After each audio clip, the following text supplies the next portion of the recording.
Bon, on allume la télé. Change de domaine. Ah oui, complètement.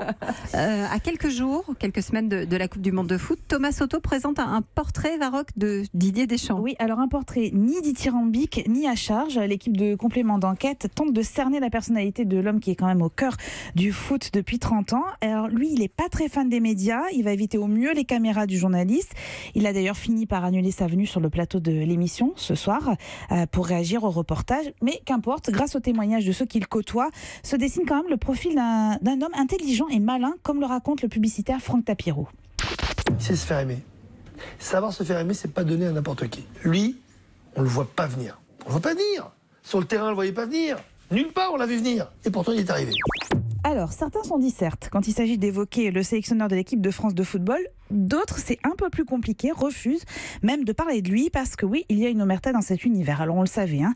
Mais le reportage le prouve une nouvelle fois. Tendez bien l'oreille. Les voix des 3 footballeurs qui suivent ont été transformées pour préserver leur anonymat. On n'attaque pas le coach de l'équipe nationale, on est à 3 mois et demi de la Coupe du Monde, tous derrière.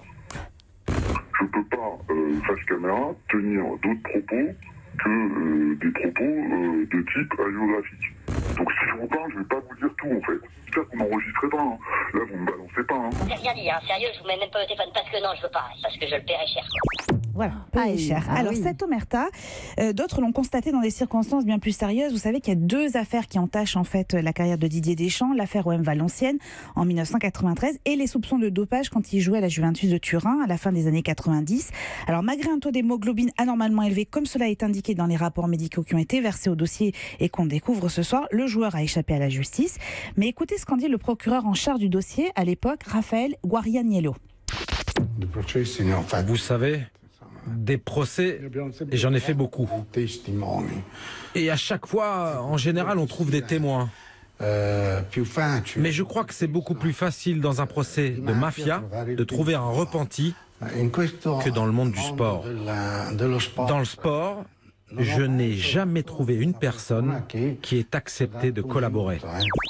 Alors oui, vous en saurez plus à la fin de ce portrait, mais il y a des zones d'ombre qui persistent. Didier Deschamps maîtrise avec excès la communication, mais c'est une façon aussi de se protéger face aux coups qu'il tente d'éviter depuis des années. C'est un excellent sujet à voir dans Complément d'enquête sur France 2 à 22h45.